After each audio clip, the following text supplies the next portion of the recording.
prank taksi online ini isinya adalah wanita-wanita seksi, Pak. Di sebelahnya. Terus saya mikir, ini kalau saya begini nggak dapat dakwahnya. Malah dosa jariah saya. Gitu. Akhirnya saya merubah konsep itu. Gimana caranya muslimah yang cantik itu bisa naik ke dalam mobil ini? Tontonan itu diubah demikian rupa menjadi tuntunan. Jadi yang disebut dengan entertainmentnya masuk. Dan itu entertainmentnya nggak berasa gitu bahwa itu sebenarnya kita sedang di entertain. Jadi dakwah dengan bahagia, dengan senang gitu loh. Pantesan Mas, mukanya cerah terus Mas. Cerah terus ya. Mas Novel sama saya ngomongin korupsi, mukanya pusing, ruwet. Iya kan? Ngelihat ketua KPK ruwet. Iya. Ngelihat Pak Mahfud ruwet.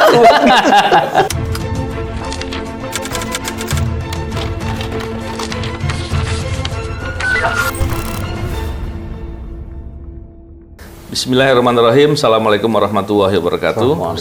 Salam integritas anti korupsi. Alhamdulillah Pak BW, hari ini kita bisa berbincang dengan Gus Aldi. Waduh, Gus Aldi. Apa kabar Gus Aldi ya? Baik ya? Alhamdulillah, Pak Novel, Bapak. Gus Aldi ini banyak melakukan dakwah, terus kegiatan sholawat. Tapi dakwahnya menarik Pak BW. Dakwahnya itu dibuat dengan sedemikian rupa dan unik. Kita nanti bikin cerita ini. Dan saya ingat Gus Aldi pernah ikut ini ya, Indonesian Idol ya. Iya Pak. Cerita dong gimana tuh? Ikut di mana ya? Komedi. Itu sebenarnya itu partai parodinya, Pak. Parodinya ya. Jadi di antara saat itu kan banyak trending di YouTube itu berisi tentang Indonesian Idol. Nah, saya tuh berusaha gimana cara masuk dakwah ke dalam sana supaya dakwahnya itu bisa ikut trending juga. Maka saya ikuti tren memparodikan Indonesian Idol itu. Wah, keren tuh. Alhamdulillah sih pesannya nyampe, terutama di bagian sholawat nih. Iya. Yang bisa menonjol tuh Indonesianya diparodikan atau idol yang diparodikan? Sholawatnya yang diidolkan. Jadinya begitu. Iya. Saya beberapa kali melihat kontennya Gus Aldi. Iya Pak. Beberapa ini Pak. Gus Aldi jadi driver ini ya. Taksi online. Terus kemudian sebelahnya cewek. Yang saya heran Pak. Ceweknya semuanya cantik Pak. Nah, itu gimana caranya gitu? Jadi pembuatan video itu sebenarnya kan nggak bisa sehari. Dalam 1 jam Pak. Jadi saya bekerja sama beberapa teman yang memang punya aplikasi yang kalau dia dapat targetnya yang cantik baru mulai itu. Iya. Enggak, saya bercanda soal itu. Yang keren tuh bukan sekedar Gus Aldi. Kok bisa Mas Novel mengamati Gus Aldi? Sebetulnya Pak Novel itu juga keren Mas. Iya, soalnya emang lucu Pak. Kontennya keren memang. Sebetulnya mengamati yang sebelah saya. Iya. Saya baru tahu nih Mas. Kalian Pak. Dan sebenarnya gini, ketika bicara terkait dengan kegiatannya Gus Aldi ya, untuk dakwah, kan pada dasarnya dakwah kan amar ma'ruf nahi mungkar ya. Betul Pak. Kita di sini juga melakukan itu kan Pak. Kita melakukan amar ma'ruf nahi mungkar, cuma bedanya kita bicara terkait dengan integritas anti korupsi. Kalau Gus Aldi bicara dakwah syariah, bicara bagaimana mentaati agama dan lain-lain. Tapi nggak kalah penting juga bahwa bicara terkait dengan korupsi juga tentunya bicara kejujuran. Dan kejujuran itu kan inti juga dalam ibadah, dalam agama. Sehingga ketika bicara kejujuran, maka itu menjadi saripati penting dalam bicara integritas dan lain-lain. Nah, Gus Aldi gimana? Kalau terkait dengan dakwah, selama ini dilakukan seperti apa sih? Jadi awalnya tuh dulu 2015-an itu saya tuh belum mulai terjun ke dakwah Pak. Jadi masih mempelajari terutama di bidang sholawat. Dan saya tergabung di salah satu grup sholawat di, mungkin kenal Habib Syekh bin Abdul Qadir Solo. Namun kemudian saya merasa kalau saya dakwah di majelis atau di masjid, maka yang saya dakwahi adalah orang-orang yang sudah benar dalam tanda kutip ya. Mereka sudah mau ke masjid, sudah mau ke majelis nih. Maka gimana anak-anak yang cuma main game, yang cuma hobinya nonton YouTube di luar edukasi, gimana bisa mereka suka sholawat dan suka ke majelis itu gimana caranya? Lalu muncul ide yang saat itu 2019 lagi tren-trennya prank taksi online, Pak. Oh iya. Apa diperankan teman-teman dari Angga Chandra dan lain-lain. Saya terinspirasi di situ. Hanya saat waktu itu yang saya lihat adalah prank taksi online ini isinya adalah wanita-wanita seksi, Pak. Di sebelahnya. Saya pikir ini kalau saya begini nggak dapat dakwahnya. Malah dosa jariah saya. Gitu. Akhirnya saya merubah konsep itu. Gimana caranya muslimah yang cantik itu bisa naik ke dalam mobil ini. Jadi ada beberapa kampanye di situ, Pak. Yang pertama, cantik itu nggak mesti dibuka-buka. Untuk mencapai kecantikan dan bisa dilihat dengan enak itu nggak mesti harus dibuka-buka. Sehingga mereka yang nonton itu akan langsung mikir, oh berarti saya bisa cantik dengan menutup aurat.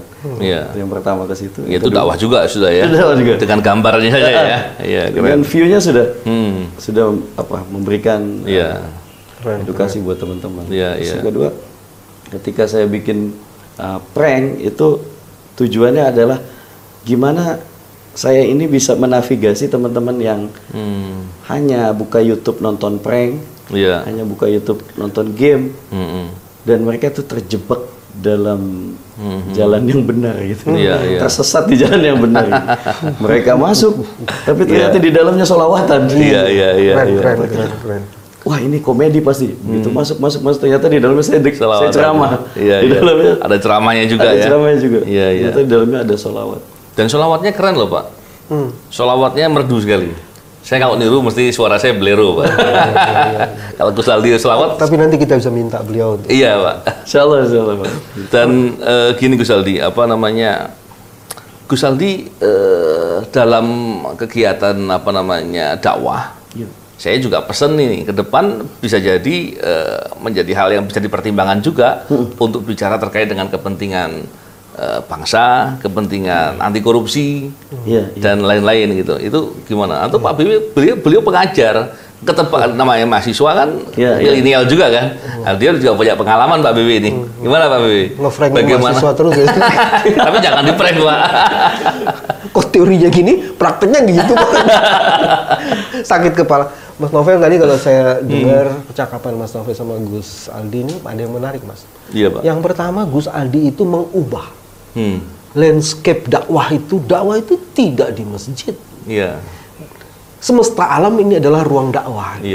Itu yang saya tangkap dari Gus Aldi pertama. Jadi dia mengubah landscape-nya, Mas.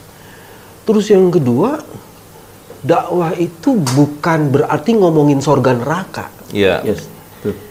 Tapi bagaimana membuat kita jauh menjadi lebih baik atau mau menjadi baik, itu sendiri bagian dari penting. Jadi nggak usah ngomong soal sorga, neraka gitu. Jadi ketika kita ingin jauh lebih baik dari hari ini daripada hari kemarin itu juga. Nah itu yang kedua yang saya lihat. Jadi makanya objeknya atau subjeknya itu macam-macam gitu. Betul. Ya kan? Sesuatu yang sebenarnya tidak boleh ditatap lama-lama itu bisa jadi subjek dakwah gitu kan. Kan kebayang mau nge-prank perempuan cantik walaupun dia pakai jilbab kan nggak boleh natap lama-lama. Jadi itu kan pertama niatnya dulu kan. Kadang-kadang nggak tahu nih yang mesti kita tanya nyolong-nyolong nggak sih waktu ngelihat gitu. Kan kalau jalan lihat depan, Pak, nggak lihat ke samping. Nah yang ketiga yang menarik itu Mas, yang ketiga itu tontonan itu diubah demikian rupa menjadi tuntunan. Jadi yang disebut dengan entertainmentnya masuk. Dan itu entertainmentnya nggak berasa gitu bahwa itu sebenarnya kita sedang di entertain. Jadi dakwah dengan bahagia, dengan senang gitu loh. Pantesan Mas, mukanya cerah terus Mas. Cerah terus ya. Mas Novel sama saya ngomongin korupsi, mukanya pusing, ruwet. Iya kan? Ngelihat ketua KPK ruwet. Ngelihat Pak Mahfud ruwet. Soal perpu itu kan Pak Mahfud ruwet. Oh, kamu persilatan kayak apa? Kita udah tahu. Ilmunya sama. Kau berjumpalitan kemarin juga udah tahu lu lah. Jadi karena bicara anti korupsi, bicara kebaikan bangsa itu dimulai dengan bagaimana membangun kejujuran, membangun semangat pecinta dan peduli kepada bangsa dan negara. Dan itu bisa juga dititipkan dakwahnya ke Gus Aldi itu. Tapi ini jadi kayak saya tuh terinspirasi lagi Pak. Awalnya dulu bikin prank itu nggak pernah mengedukasi teman-teman untuk menjadi orang yang anti korupsi dan jujur ya. Mungkin setelah pulang dari sini saya bikin materinya tentang itu ya. Dan kami bersedia untuk dijadikan partner diskusi ya, untuk materinya supaya lebih asik gitu kan. Kemarin biasanya laki-laki sholat harus di masjid, walaupun saya sampaikan dengan komedi gitu. Jadi dengan bercanda gitu. Ya, perempuan harus pakai kerudung gitu. Kalau kebiasaan tuh jangan setiap hari main TikTok terus, saya bilang gitu. Iya. Bukalah Quran, kita meninggal sesuai kebiasaan kita. Benar. Kan kebayang Pak, kalau lagi kita meninggal di dalam kubur, dibangkitin malaikat kan, man robbuka, dijawab, kamu nanya. Dilancap kan Pak ya. Lagi main TikTok dia. Ya TikTok, karena meninggalnya lagi main TikTok gitu. Jadi ngejawabnya dengan jawaban TikTok gitu. Iya. Itu repot lah gitu. Anak muda ini kan aset ya. Aset. Jadi Gus Aldi ketemu dengan anak-anak muda itu satu pilihan kan. Karena dia memang hari ini sedang bonus demografinya gede banget. Jadi sebenarnya kalau saya mau bilang sumber bahan bakar perubahan itu sebenarnya di anak-anak muda. Betul. Nah, anak muda yang disentuh dengan nilai-nilai kejujuran seperti yang disampaikan melalui cara-cara entertain kayak gitu, maka dia akan menjadi kelompok anak muda yang terbuka, bahagia, tapi menjalankan apa yang seharusnya dilakukan sebagai Khalifatullah. Bicara kejujuran memang poin utama ya. Bahkan kalau kita lihat Rasulullah SAW ketika ada orang pertama kali datang ingin belajar agama, kemudian tapi dia nggak mau dibebani dengan macam-macam, Pak. Bahkan ada juga orang Badui gitu ya, orang yang secara ilmu kurang banget gitu. Dia tanya, saya mau masuk Islam gimana caranya? Udah kamu jujur aja dulu. Disuruh jujur, karena jujur itu poin penting. Bahkan kalau kita lihat dari segala aktivitas kita, usaha apapun lah ya, mau dia sebagai aparatur di pemerintahan, pegawai ataupun wira swasta atau apapun. Itu jujur tuh poin utama. Cuman ini seringkali kemudian dirusak dengan dengan doktrin-doktrin yang salah. Seringkali kita mendengar jujur acur, orang Jawa bilang kan. Salah itu pasti kan. Jujur bagaimana kita dapatkan cara yang nggak bener aja sulit, gimana cara yang baik gitu kan. Jadi ketika kita membiasakan kejujuran, kita ngomongin ke anak-anak muda, sebetulnya kita bekali dia, walaupun tentunya dengan jujur pasti ada ada tantangan, ada konsekuensinya. Betul. Ya semua orang berbuat baik pasti ada konsekuensinya, ya kan, gitu ya Gus ya. Betul. Tapi gimana menurut Gus Aldi soal tadi itu? Saya pertama terbesit tadi Pak Boy bilang kalau kita dakwah nggak harus surga neraka terus. Memang yang saya pikirkan selama ini Pak. Kalau saya nyeritain surga mulu nanti orang ibadah pengen masuk surga doang gitu. Kalau saya ceritain neraka mulu, pertama mereka ibadah karena takut neraka, yang kedua mereka takutnya nggak betah karena takut di dalam agama ini isinya ancaman semua gitu. Maka saya selalu bilang sama teman-teman, terutama ketika saya di majelis-majelis, saya bilang kita duduk di sini, kita sholawatan, nggak perlu ngomongin ilmu pun, ini sudah termasuk pengajian. Saya bilang gitu. Kenapa memang? Saya coba ada ditanya gitu. Karena ada satu kutipan yang namanya tuh Pak tarkul ma'asi. Tarkul ma'asi itu ada satu waktu yang kita itu meninggalkan kemaksiatan dengan hal yang tidak maksiat. Contoh kayak cukup duduk main PS misalkan. Itu tarkul ma'asi ya. Main PS, kita tidak ngomongin orang, kita tidak membicarakan hal yang berbau maksiat. Kita melakukan hal yang tidak ibadah sekalipun, itu sudah termasuk meninggalkan kemaksiatan.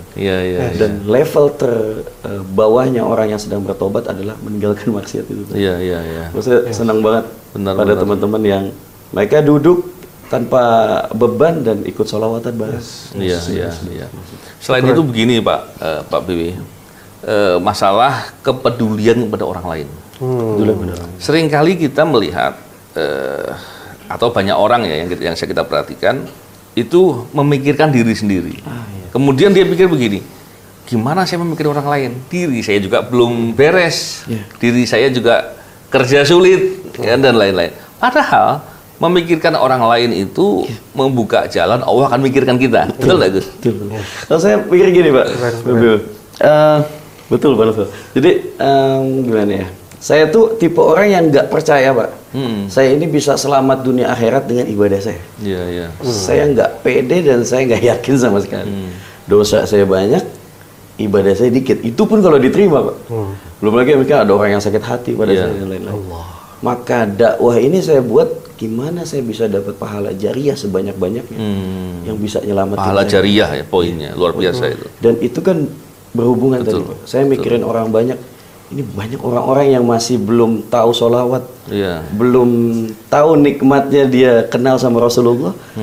Maka ini saya kenalin dengan cara-cara yang mereka suka. Kalau dengan cara yang saya suka, takut mereka nggak suka. Jadi saya masuk ke dalam cara yang mereka suka. Ya contoh misalkan ada orang mabuk, Pak. Lalu kita datang bilang mabuk haram, kita ditimpuk botol gitu. Paling nggak kita harus duduk sama mereka ngasih tahu. Ini ada air putih yang lebih enak daripada ini. Mungkin seperti itu.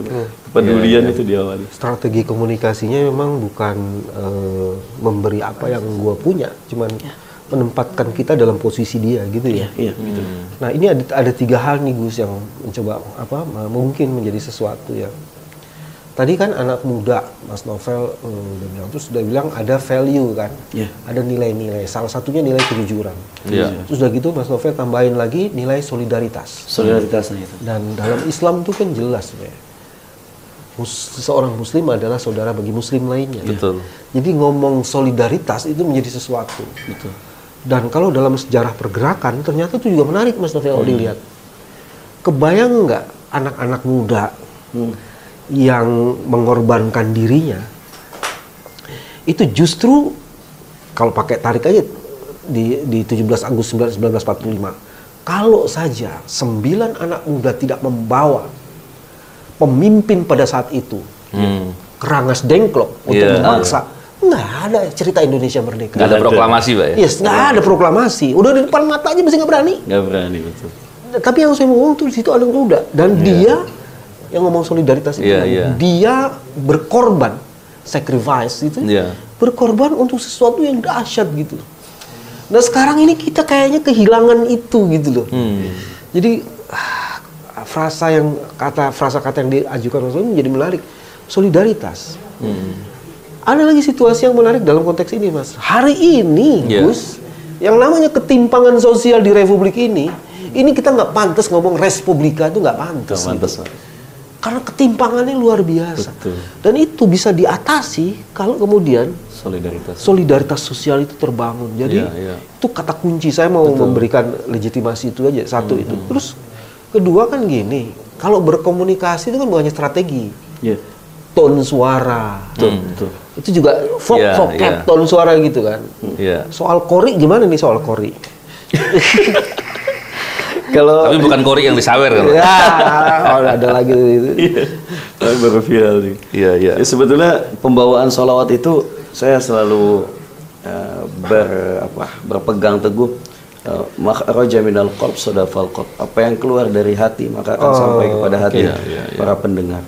Maka saya tidak pernah bergantung kepada suara yang saya miliki. Kenapa sholawat itu bisa enak? Karena saya selalu jelaskan. Karena di dalam sholawat ada nama Nabi Muhammad SAW. Sehingga selalu disebut itu, siapapun yang mendengar pasti akan terbawa dalam keindahan Rasulullah. Dia keluar dari hati, dia mengucapkan sesuatu yang dijamin oleh Allah menjadi uswatun hasanah kita. Dan di situ selalu dilekatkan dengan zat yang maha dahsyat itu ya. Memang luar biasa. Dan kalau sholawat itu, sepaham saya ini ya, seandainya pada saat tertentu kita bingung sedang berdoa apa, maka sholawat itu menyelesaikan itu semua. Betul nggak? Betul. Bahkan ada satu kutipan dari Sayyidina Ali, beliau katakan, ad-du'a mahjubun hatta yusalli ad-da'i 'ala nabi. Sebenarnya doa kita ini Pak tergade atau terhalang dulu. Manakala kita belum memulainya dengan baca sholawat. Itu sholawat ini seperti pembuka dari semua doa yang kita panjatkan. Kayaknya saya memotivasi teman-teman itu, ayo kita banyakin sholawat dulu, cinta pada Rasulullah. Karena beliau ini wasilah dari kita. Gus, Anda nggak mau masuk ke politik, Gus? Mungkin nanti Pak, di usia-usia yang matang-matang. Nggak, jangan-jangan itu, kalau ada model kayak Gus tuh azab yang melingkupi partai itu bisa kebongkar sama ini. Jadi nanti partai-partai mungkin kalau ada yang masih korup, disolawati Pak, biar nggak korup lagi. Ada orang yang memulai gitu loh Mas, yang mulai itu dia bersalawat ketika menghadapi situasi yang genting gitu. Jangan-jangan tuh bisa sih Pak. Tapi gini juga, soal tadi yang disampaikan Pak BW soal politik ya. Masuk di dunia politik tuh nggak harus senior dulu. Bisa jadi kalau kita memulai sejak awal dan kemudian kita bisa membangun hubungan dengan banyak pihak, menguatkan posisi politik yang bagus, kita bisa mempunyai pengaruh yang lebih banyak. Dan itu juga bisa dilakukan sejak awal. Tapi memang tantangannya adalah masuk di politik itu jangan sampai ke bawah arus. Jangan sampai kemudian malah justru kita yang didakwai sama yang menyimpang gitu kan. Itu jadi masalah ya. Didakwai tanda kutip Pak ya, didakwai yang salah gitu kan. Didakwai yang salah. Tapi poinnya tadi, kalau orang-orang yang punya concern, kita yang bisa terbiasa lah dengan hal-hal yang positif, yang baik, dan kita bisa menjaga itu poin, menurut saya poin yang bagus untuk bisa masuk. Kalau tidak Gus Aldi kan bisa juga orang yang sekarang sedang selawatan itu. Iya. Ya kan kalau dia tertarik dulu itu kan atmosfernya itu kita ubah tuh kan supaya energi positifnya tuh naik, auranya tuh. Betul. Apalagi kalau jadi pemimpin terus kemudian dia tidak hanya bersalawat, Mas. Dia menegakkan aturan-aturan yang sesungguhnya dia tegakkan. Oh, dahsyat itu. Karena pemimpin yang adil itulah amal jariah yang besar. Betul. Itu pertama masuk surga. Masuk surga. Dan apa kebijakan-kebijakan yang dibuat itu menjadi amal jariah yang luar biasa. Luar biasa pemimpin itu. Gitu Pak ya. Cuma deket juga Pak neraka. Iya.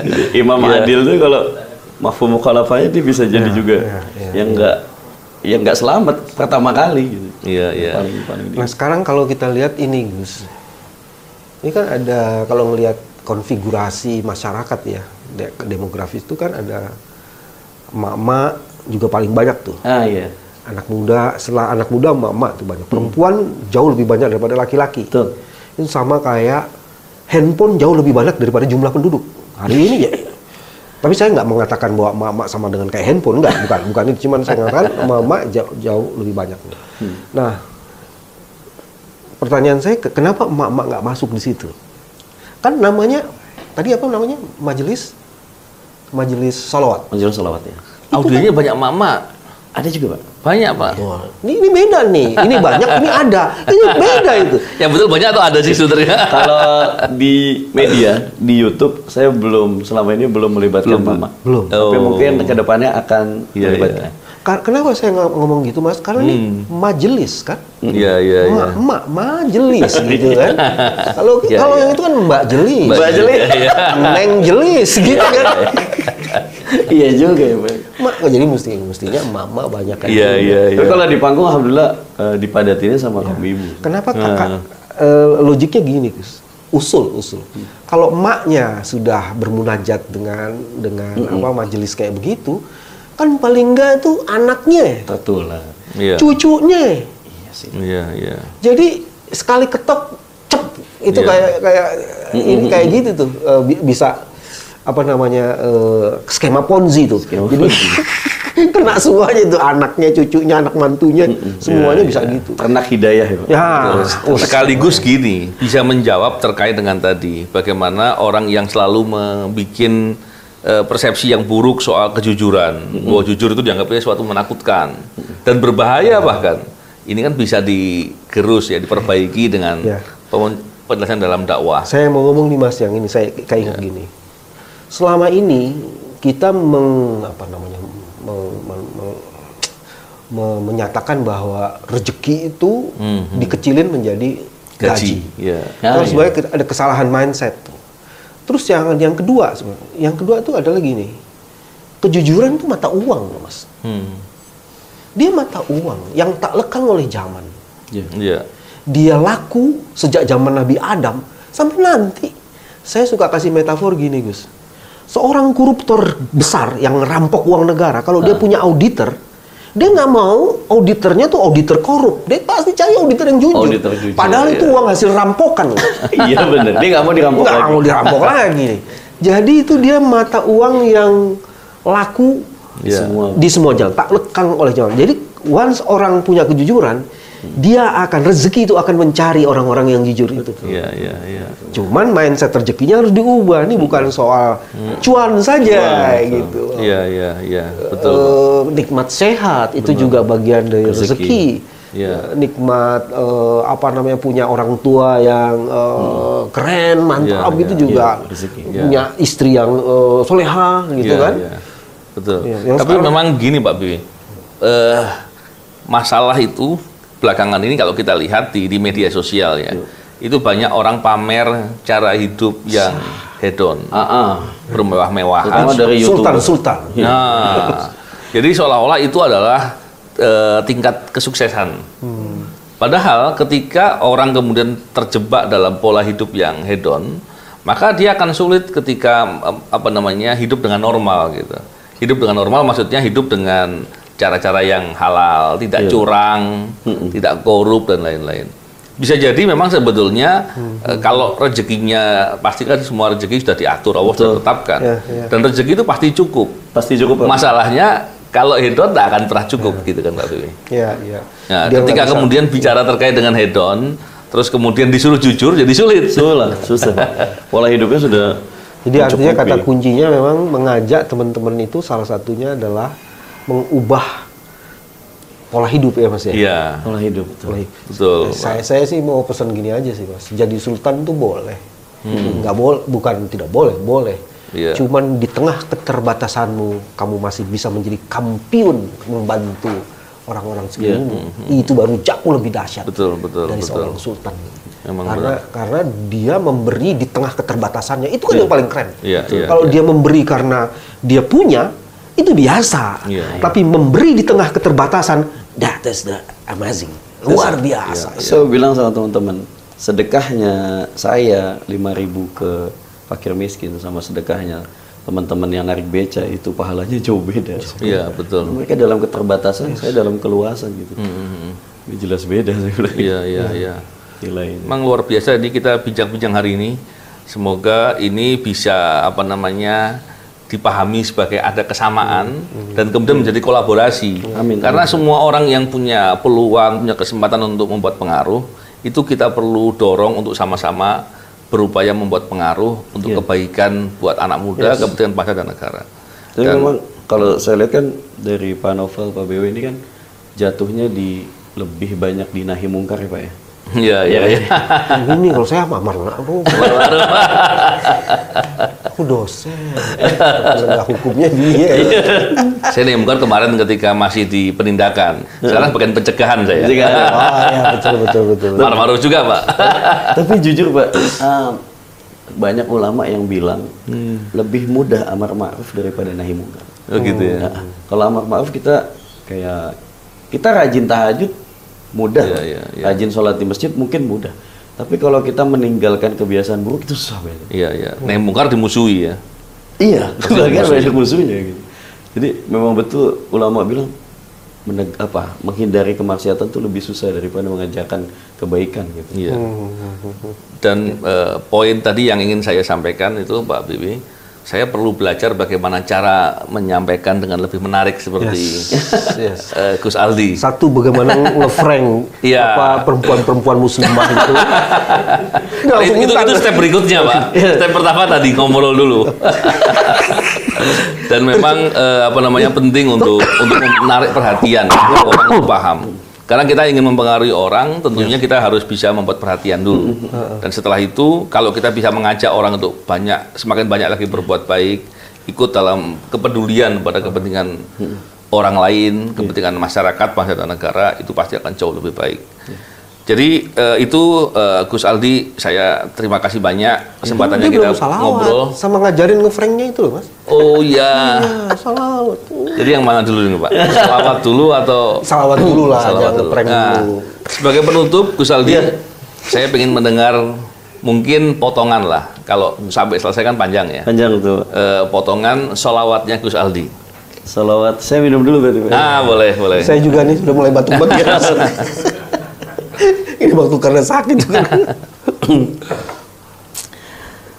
Saya sebelumnya senang banget sama aplikasi TikTok saat muncul Pak. Walaupun di tengah banyaknya kontroversi dengan aplikasi itu, Tapi aplikasi TikTok sangat membantu kami untuk mensiarkan sholawat ke lapisan-lapisan anak-anak kecil. Terbukti di banyak sholawat yang dulunya nggak populer, dari TikTok jadi populer. Anak saya mau tidur mendengarin sholawat dulu, Pak. Sholawat yang keren-keren kan banyak tuh kita lihat-lihat kan. Di antaranya mungkin ada punya Gus Aldi tuh. Mudah-mudahan jadi manfaat jariah, Pak. Iya. Gak mikiri ya hidup saya nggak tahu hidup sampai kapan, Pak. Iya, betul. Tapi hidup tuh kan yang paling penting adalah dikenangnya gitu, itu sebagai apa. Itu yang paling saya pikirin. Ya, mudah-mudahan nih sholawat yang saya bawain bisa amin menjadikan bisa motivasi didengarkan oleh seluruh audiens Mas Novel. Ya, wow, sedang saja. Ya Habibi ya Muhammad ya Ausul Khafiqaini ya Habibi ya Muhammad ya Ausul Khafiqaini ya Mu'ayyad ya Mubajjad ya Imam al-Qiblataini sallallahu ala Muhammad sallallahu alaihi wasallam sallallahu ala Muhammad sallallahu alaihi wasallam. Allahumma sholli ala Muhammad wa ala Muhammad. Masya Allah. Suaranya luar biasa. Terima kasih Gus Aldi. Terima kasih atas waktunya dan kesempatan yang kita berbincang. Semoga bermanfaat dan semoga untuk yang ngefranknya nanti kita undang lagi. Oh iya Pak, ngefranknya nanti kita undang lagi untuk khusus tutorial ngefranknya Pak. Tutorial ngefrank. Ada kuliah ngefrank. Baik, terima kasih. Semoga apa yang kita bincangkan bisa mendatangkan manfaat. Amin. Ya, saya kira itu. Salam integritas anti korupsi.